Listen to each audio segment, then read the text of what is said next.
Hello, and welcome to Confessions of a Terrible Leader, where real leaders share the raw truth about the lessons they learned the hard way, so you don't have to.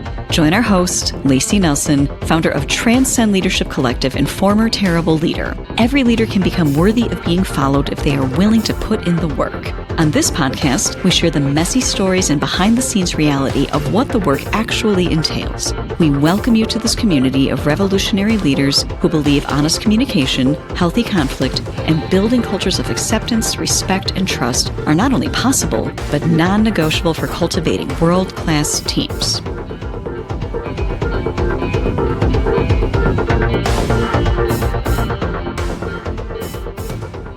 Hello, friends, and welcome back to Confessions of a Terrible Leader. I'm your host and former terrible leader, Layci Nelson.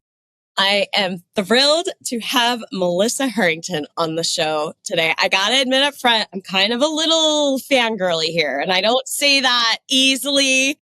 The algorithm knew I needed to know who she was, and so found Melissa, or Melissa found me, I guess, on LinkedIn. I don't know how that works. Melissa, I loved your content. I love your content. It immediately attracted me. It is so enticing and we need more of it. But who the heck is this woman for our listeners? She is the CFO and VP of operations at Premier. Been cited as the next 100. She's very much about female leadership, empowerment. Also, I think what's really unique is you don't see many people with CFO and ops saying, hey, there's a lot of leadership that's critical that can be done from these seats. And I love that you're like, no. We are leading whether we want to be or not. Let's just make sure we're leading in a way that is doing the best for the people. And of course, we're in complete alignment. So I've talked way too much already. Melissa, welcome. I'm so glad you're here. Thank you so much for having me. I love becoming in real life friends. Yes.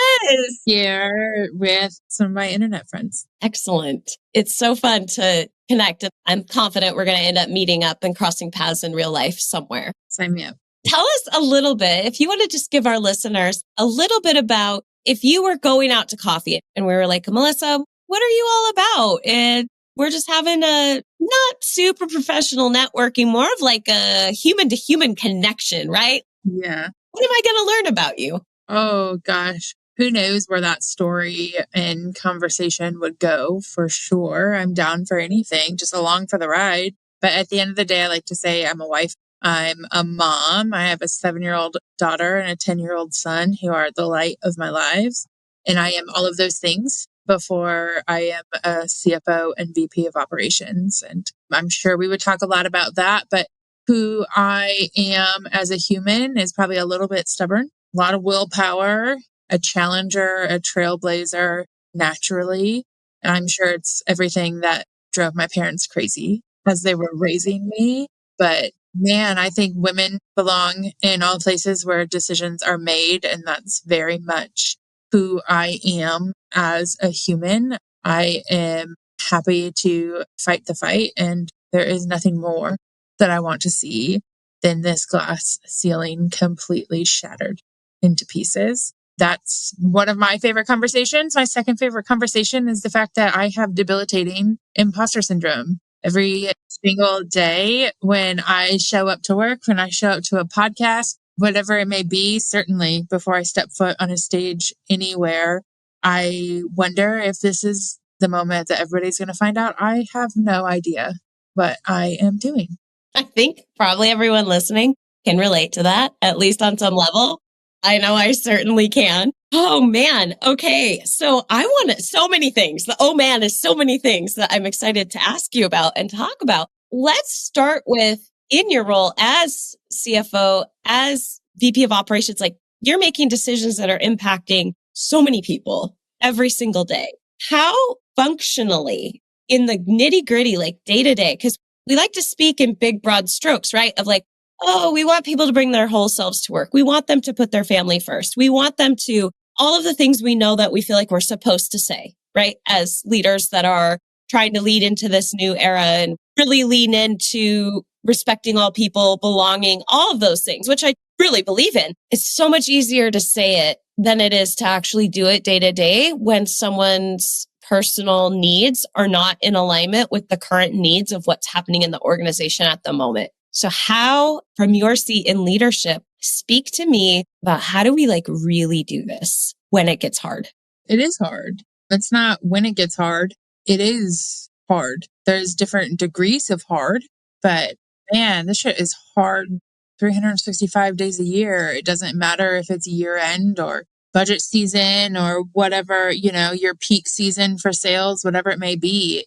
It is hard. Certainly being a working mother is an interesting complication to everything. But I think step one is to stop pretending like we have it all together. That if you can pull down the facade and realize that it's not perfect, there is no true work-life balance.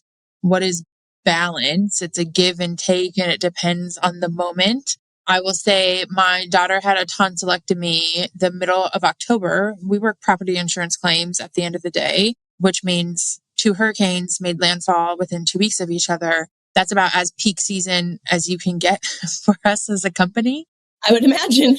My daughter had a tonsillectomy and I was out of office available for 2 weeks during her recovery.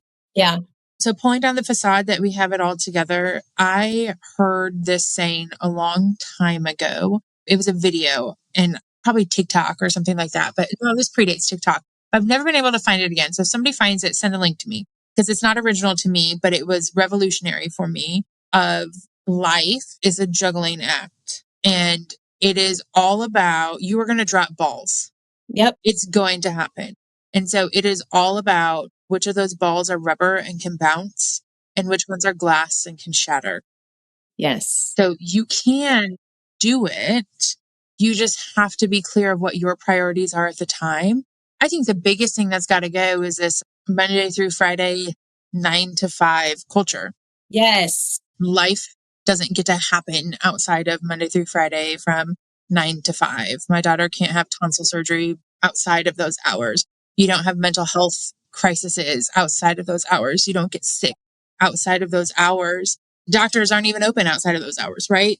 Whatever it may be, the push and the pull. I don't text fight with my husband outside of those hours, right? So it's about knowing what has to take the priority. As a leader, it's being really clear about what the expectations are. Yes. I can meet expectations. I'm just not going to meet them by Friday at 5:00 in this clock in, clock out culture.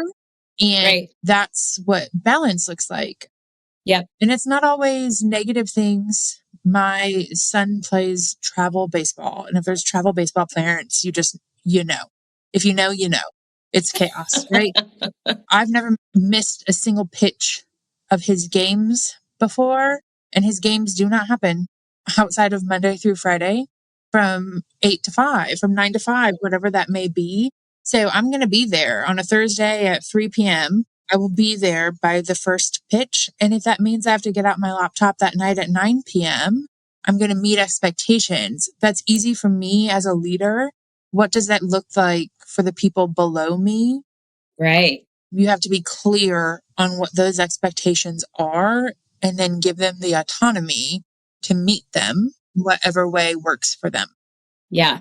That was so much talking, Layci. But it was so good. And I also use that same analogy when I teach with the balls in the air. And I also do not know where it originated. I have no idea. And I love that you said, how does this look for the people that are reporting to us, right? How do we make that happen for them in the reality of their jobs and understanding that it's a dance and there's no what works for 6 months might not work for the next 6 months, I think is helpful. Yeah. It's not permanent. Nothing is. Let's just let go of that. Okay. I have a question related to finance, about the finance world in general. So one of the trends that we've seen or has been told to us from people that are working in accounting, CPAs, the world that you're in, is that the accounting profession does not have enough people coming into it. Boy, yeah. Is that true? It's so accurate. Okay. I would love your take as a finance professional. What's happening? Why are people not attracted to it as a career? It's not sexy. Honestly, I really think that's what it is. It's not sexy and it's not exciting and it doesn't feel cutting edge. Where are people going? You're going into the medical field. They want to be the person that cures cancer. They're going into AI and computer science and all of this stuff that feels so much more cutting edge and exciting and new and innovative. And I think accounting has a little bit of a bad rap. I don't know. On the surface, it just feels so like 1992 office space. Right. From the outside looking in, it sounds so painfully boring. There's stereotypes of they're just the difficult bean counters sitting in the corner. Leave me alone with my spreadsheets and my stapler. It's evolved so much into this true strategic addition to the company. Yeah. I just don't think there's been good PR around it. Like it honestly just sounds so dull and boring. And all these other things are so much more attractive. I can't imagine a 16, 17, 18-year-old right now looking at all of their opportunities. Add to it, you got the gig economy and all of those things, right? I'm going to start my own business. I'm going to get into AI. I'm going to develop apps. I'm going to be a gamer. I mean, that's a whole thing. Or Yeah. to be a content creator. I'm going to be an accountant. It sounds awful, right? It sounds so unexciting compared to just kind of the temperature of what's happening in the world. That's my opinion. It is uneducated and zero research, just straight instinct and opinion.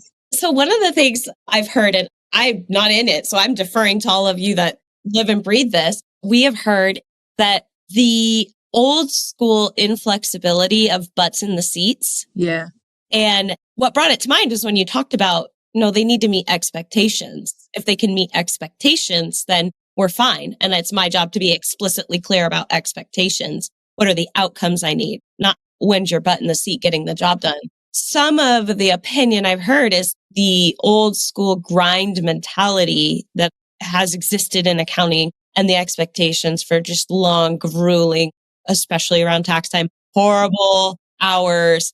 That's not doing any favors either. What's your take on that? Is that accurate? I totally agree. Certainly in public accounting. And I feel like that's the standard track record. Yeah. Or if you're going to go and get your CPA or your undergrad or graduate degree in it, that you're probably going to go work for a CPA firm for at least a little bit for experience. And yeah, it's the billable hours mentality. Yeah. It's get as much out of this person before they burn out and move on mentality. And the generations, they demand something different. Mm-hmm. They probably deserve something different. It's time for a change. And they're just the ones that are loud and bold enough to shout it from the rooftops. So that tax season for 5 months out of the year, you're going to work 80 hours a week. People are just like, nah. Yeah, no, thank you. I'm good. Mm-hmm. Mm-hmm. Absolutely. So talk to me about what does it mean to be a woman in the industries, in the seats that you're in, making big decisions, having influence? How do we, those of us sitting in the position of like, we really want to be breaking trail for those coming behind us and for us too, shatter that ceiling? Yeah. What do we need to be doing in your experience to actually make that a possibility in a way it hasn't yet been realized? The number one thing holding women back are ourselves. There's all the stats out there that women won't apply for a job unless they meet 100% of the requirements. And there was I love TikTok. Just don't judge me. I love it. No judgment. But there was a trend going around a while ago of women asking their male partners, boyfriends or husbands, hey, all of the pilots on your commercial flight suddenly passed out. Would you be able to land a Boeing 737? And man after man after man after man was like, yeah, 1,000%. And they mean it. Yes. And they mean it. And women were like, oh my God, I could never, I haven't gone to 7 years of school for it. Right. So much of it is us. Yeah. You can't get the job if you're not applying for it. Right. You can't get the promotion if you're not advocating for yourself. Yep. Men have no issue advocating for themselves. where women, it's that imposter syndrome. So many people experience it, and it certainly is cross gender, but women for sure. So A, we got to stop doing that. B, Yeah. there's a lot of women in positions of power that are holding women back. I call it the crabs in a bucket mentality. Yes. Talk about that. You know, you got crabs in the bucket. Every single crab wants to use the shoulders of the crab behind them to get out of the bucket, and everybody just stays in it. So there's this idea that there's only going to be one woman at this table. So it sure as shit better be me. Yep. All the other bitches better get out of my way, right? Yep. There's for sure some of that happening. There's systemic issues. I won't downplay it at all. But I think the way that we can make the most change and the most progress is work that we can do ourselves. Mm-hmm. Get a sponsor, get an advocate, get somebody who is in the room where it's happening and that they're saying your name, that they know that you are a badass. Yes. Stop downplaying the work that you do. We are quick to give everybody else credit and not just say, hell yeah, I did the damn thing. I'm awesome. Yes. I did great work. And men are doing it as they should. Truthfully, as they should. You should be proud of it. Boy, I could go all the way back to then how we raise our girls. But we were told to not be full of ourselves, to be polite, to give everybody a chance, not be braggadocious. I'm sure that's not what my dad said, but some other way classier word than that. Yeah. I think that's the biggest thing is we got to do it. So interesting, really quick story. Yeah. I just recently launched with a partner, a corporate women in Omaha networking group to come together, put all the badasses in one space, fuel the energy off each other. We just had our first event. At the end of the event, we were asking for feedback of like, what do you guys want this group to be? Yeah. What do you want to see? And one of the women said, I think it'd be so cool to have interviews or conversations with notable women in Omaha. And my partner, Kelly Thompson, said, I'm going to stop you right there. These are the notable women in Omaha. Yes. And you saw everybody go, wait, to get into the group, it's required that you are VP and above. So these are women in positions of power. They have reached the top or damn near close to the top. And we were sitting in that room being like, gosh, it'd be just so cool to hear from somebody who's done it. Like, you're doing it. You're literally doing it right now. Yes, we can talk about the systemic issues. We can talk about you got to use your voice when you get the seat at the table. You have to invite other people to the table. You have to advocate for each other and say, like, love your idea, Greg. It sounds really similar to the one that Layci just said. Yeah. Yeah. Or like, Layci, I don't think you were done talking yet. Go back and say, yeah, finish your thought and then we'll get over to you or whatever it may be. There's so much soft stuff in there, so much advocacy that needs to happen, but nobody's coming to save us. We got to do it ourselves. Right. God, I love it. It is such a mindset shift to realize we are the women. Yep. We are. Let's make it happen. Yeah. One of the phrases I like to use for myself when I'm doing self-talk to pump myself up because I'm having imposter syndrome or wondering all the things, you know. Yep. I will repeat to myself, why not me? Yes. Why not me? Yeah. And it took, I'm 40, how old am I? Almost 46. Lies. It took me years to realize that I even had a mindset problem. So I'm hoping that the younger generation can pick it up faster. Yeah. Like take up space. Take up space. That doesn't just mean sit man spread on the subway. It means like be confident in what you have to say and who you are and what you have to offer. Yep. And stop waiting. Stop waiting to think that you have to get a certain title before you're qualified to speak into a room. Absolutely. Yeah. Where do we start? We have a listener that's like, I want to learn how to quote unquote take up space or how to come into that room and realize we are the women of Omaha. They're your mentee. You're sponsoring them. And they're like, Melissa, help me. What's the first thing I need to do? What are you going to say? Get a notebook. The only thing you keep in that notebook is your list of accomplishments. You're accomplishing great things all day, every day. As women, I think human nature, but certainly as women, we certainly keep tally of all the things we didn't accomplish. Yeah. Oh, right? All day. Yep. I remind myself every day that I don't make a fresh dinner for my children and I'm not Susie Homemaker, Mm-hmm. that you keep tallies of that. I'm responsible for the laundry in my household and it's my least favorite task. Never at the end of the week, I'm like, wow, how did you find time to do 9 loads of laundry? But in my head, when's the last time you washed the curtains? It's been years. You're disgusting. Yeah. I Oh, keep God. tally of Yeah. that. So keep track. I have a notebook. The only thing that's in there is all of the little stuff. And sometimes it's as silly as we have a small finance team and my accounting manager is currently out on an extended medical leave. And I posted payroll on time this week. And it might not feel like much, but haven't done that in some years. It's always on time. I haven't had to post Right. it Right. in years. And I did it on top of everything else. The checks went out in the mail. I posted payroll on time. That it's not always these massive, I applied for this grant and got approved. I increased our profitability by X dollars. Write that stuff down too. But like Right. you are knocking it out of the park day after day after day after Yep. day. And then I keep a smile file. So every LinkedIn message that you've received, email you've received, that text message, whatever it is, for me, I love handwritten cards and people know that. So I tend to get a lot of them. Every single one of those is saved and I'll print the stuff that's electronic and it's in my smile file. So then when I'm sitting there thinking, you're just the worst at this job and anybody else would be so much better than you. Anybody else, you can go back and reference it. Yeah. Would anybody else have accomplished this? At this point, my list is thousands of things long and this current notebook is just a little one. Yeah. Am I really that bad? Look at all these other things that other people objectively are saying about me. I'm starting that. That's There happening. you go. Yeah. So to give something really tangible to take away, that's what I would do. I love that. Thank you.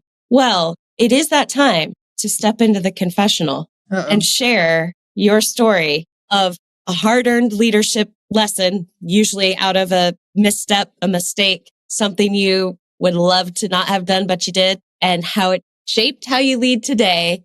Floor is yours. What are you bringing to us today? Boy, I make missteps and mistakes every single day. Me too. To think of a big one, the biggest mistake that I've made in the last 5 years is that I was experiencing a miscarriage. I didn't know I was pregnant until I was miscarrying, but it was bad. Not even emotionally for me at the time, because again, I didn't even know it was happening. And I thought those years were like behind me. So it wasn't even this large emotional toll. It was physically awful. Multiple ER visits. Oh, One man. thing led to another. The thing went on for 3 months. I won't get Oh my into gosh. horrible details of it, but consistent. As a leader, didn't want to bother anyone with it. So I did it quietly in the background. As somebody who stands on the rooftop and shouts authenticity and you're a whole human and show up as yourself, I was like, yeah, but not this part of yourself. Right. Right. And But not me. Not for me. Not Yeah. me. And I am someone that rarely calls in sick to work, good, bad, or indifferent. It's just not something I've ever done a whole heck of a lot. A lot of my employees have been with me for a lot of years. It's something that they saw out of characteristic for me. I typically have really high energy levels and I physically had nothing left to give. So I'm coming to work late. I'm leaving early because I'm in and out of the hospital. Yeah. And you haven't told them any of this? Do they have any clue? Nobody knows anything. And I'll tell you, it was also at a very tumultuous time at the company. The details don't matter, but in the 7 years I've been with the company, it was during the worst 3 months. Of course, right? Of the company, which was a part of the reason why I thought I was, I don't know, being the hero and saying, they need me. I just got to get through this. And I didn't tell anyone. And almost every single one of my direct reports, I found out after the fact during that time, had all but updated their resume, were taking calls from recruiters because what they saw was somebody who was checked out. Yep. And probably bitchy for sure. Oh, yeah. When you got things going on in life, it's really hard to care about that KPI. Oh, yeah. Oh, tell Oh, me yeah. more about that KPI, about how you and Brenda got into that fight last week. Right. You can't bring yourself to care. So what they saw was somebody that was checked out, Yep. didn't care anymore, was not investing much, if anything, into any of them.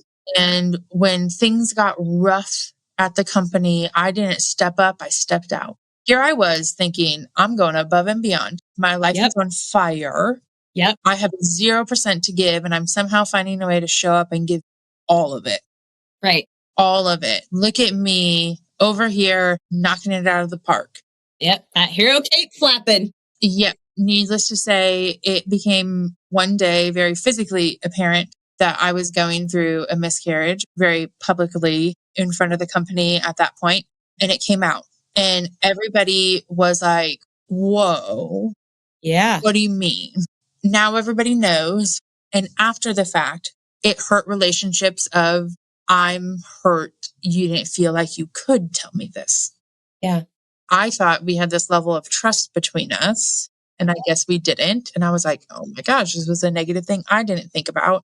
And then people told me, we knew you weren't you. We were so frustrated by you, and we were giving you damn near zero grace. Yep.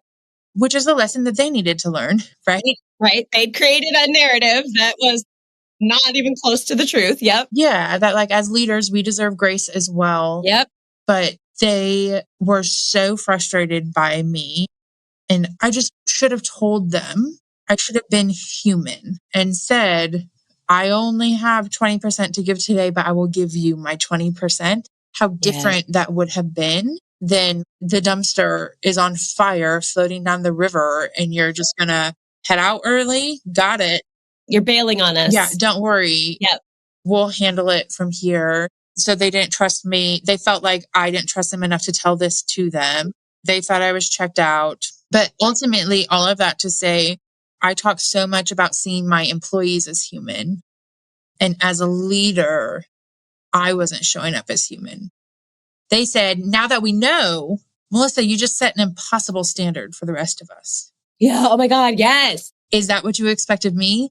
Because now I'm calling in sick because my throat hurts. And Right. you're over here coming to work after you've been in the ER until 4 a.m. Right. Right. Is that your expectation of me? And I was like, of course not. Right. Never. Never. And they're like, well, then why were you holding yourself to that standard? So here I was thinking I was doing so much good, being this incredible leader, facing physical battle and still showing up every day. And I was doing so much harm. And on that journey, almost lost all of them. Almost lost every single one of them. I have a fantastic group of direct reports and a larger team as a whole. But like my direct reports, they're a bit ride or die. We have each other's backs. And the fact that they had each other is probably what kept them around during that time. It was just like the biggest fall flat on my face moment of you weren't being the hero. This was not the move. And you don't have to give details. Right. Being authentic does not mean I had to go in and share gory details by any stretch of the imagination. Right. It is a sensitive subject for a lot of people, but I have something going on at home. I need a little bit of grace and space. Hey, I got some medical things going on and some doctor's appointments, and don't worry, I'll keep you guys updated. I got to focus on me right now. Yes. How much further that would have gone than doing something just in secrecy. First of all, thank you for sharing that, because that is a very vulnerable story. And I appreciate your willingness to talk about it because it's so real. Yeah. I resonate with it very deeply. Different path for myself that had to do with the death, the loss of someone, but trying to just tough it out, right? Like, God, what an idiot I was in hindsight. Yep. I love the reinforcement of you don't have to get into the full details, right? For whatever reason. But yeah, just giving enough of an insight of, I know I'm off. I've got something going on, whatever level of comfort you're willing to disclose. Mm-hmm. unfortunately, we'll probably have the opportunity to do it again, but to do it differently. I had a 2-year split between my idiocracy and then learning some things. The way that they rally around you when you are just a tiny bit vulnerable and honest, I'm not a crier, and it gets me choked up thinking about. Yeah, and I've had that moment. My daughter Layla has a food allergy, a severe one. It is lethal. I just crushed it as a parent and gave her her allergen. She went into anaphylactic shock, gave her EpiPen. We went to the hospital. She's totally fine. Okay. I'm being very black and white about it because I don't want to get sidetracked because I was not okay. Went to the hospital. We got home at like 2 a.m. I think like that stuff takes forever. She was so fine because EpiPen saved lives. We knew what to do. We were prepared for it. We handled it. The next morning, she woke up. The girl is a no limit soldier. She doesn't need sleep. She woke up at 5 a.m. and is like, Mom, I pulled my tooth. And she's deathly terrified of pulling her teeth out. Like it's trauma in our household. And she had pulled her own tooth. And she's like, I have to go to school. And I said, okay, we just got home from the hospital. Are you sure? I wasn't ready to send her back out into the world. Yeah. And she was like, I got to go tell my bestie, Lydia, that I pulled my tooth, right? Clearly. I sat there for a second and said, why am I going to let my anxieties hold her back? If she's ready, she's ready. So I was prepared to call into work that day. And then I stood in my driveway. The school bus literally picks up in our driveway. So I'm standing in my driveway. She gets on the bus. I turn into a total puddle because I was so fine in the moment because I could control it. It happened at our dining room table. I was the one that gave it to her. It was on me. All the things in my head. Is the school going to react in the same way? She goes to the after school program. Is a teenager going to notice? Are they going to do it fast enough? Total puddle. Mom guilt. Yeah. Of course, I'm the one that did it. All of the things. I was not okay. No. My team knows Layla well. They know she comes to the office all the time and they know about her allergy and our history there. And I committed to learning from the previous experience. And I sent them this exact text. Layla went into anaphylactic shock last night. She is okay. I am not. I will be completely unavailable today. I then went and I hiked. I had to go put some sun on my face, sit in the quiet. It was the first time I'd ever truly taken a mental health day, I suppose you could call it. Yeah. The level of support I got, we do a lot of texting in our company. This group text would come in and people are like, Melissa's off today. I got it. I'll come talk to you right now before I could even think twice about it. All over their email. I think they probably accomplished more in that day just to make sure we got it. Go do what you have to do. But what I was most surprised by, I was not surprised by them stepping up. Fantastic team. The amount of messages I got of Melissa, you don't know how much that text meant to me. I'm so proud of you. You just gave me grace. Yeah. Permission to give myself grace when I need to. I was feeling really anxious about taking X, Y, and Z day off or whatever else. Like you just gave me permission that it was okay to not be okay. Yeah. There was more power in me not showing up to work that day, being honest that I wasn't okay, than what I have honestly accomplished on a Tuesday in the office. Right. When I wasn't mentally there. I wasn't going to move the needle forward in any way. And lesson learned, I probably was going to do more damage than good. Yep. Because when you are in that place, again, like I just can't care about the issue that you're having right now. Yeah. Like, my daughter could have died last night. I don't care. Right. I cannot care right now. Yeah. And I would have given that type of energy to it, no matter how fantastic of a leader I think I am. Oh, 100%. So I was glad that I learned the lesson. And I was glad that I learned to do it differently going forward. Thank you for sharing that. That is so powerful, so real. So many great takeaways of all the reasons why, if we do not allow ourselves to be visibly human, where they can see it. Yeah. Doesn't matter. We could talk until we are blue in the face. They are not going to believe that we mean it. Yeah. We have to do it in line of sight, right? Yeah.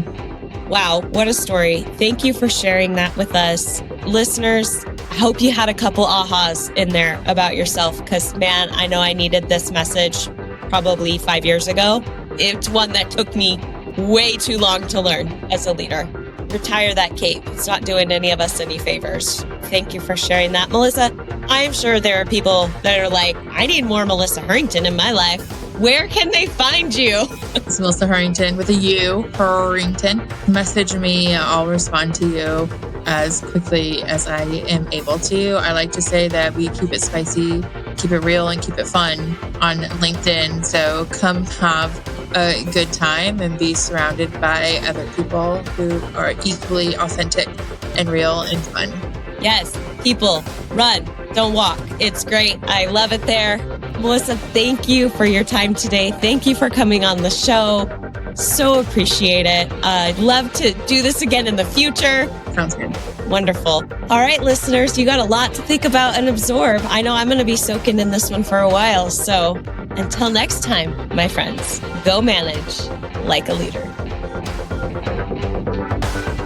Thanks for being part of this community of revolutionary leaders who believe honest communication, healthy conflict, and building cultures of acceptance, respect, and trust are not only possible, but non-negotiable for cultivating world-class teams. If one-to-one coaching, engaging workshops, or strategic planning that is actually useful are anything that interests you, make sure to head over to transcendleadershipcollective.com to check out our free resources. Confessions of a Terrible Leader is hosted by Layci Nelson and produced by Mary Scott.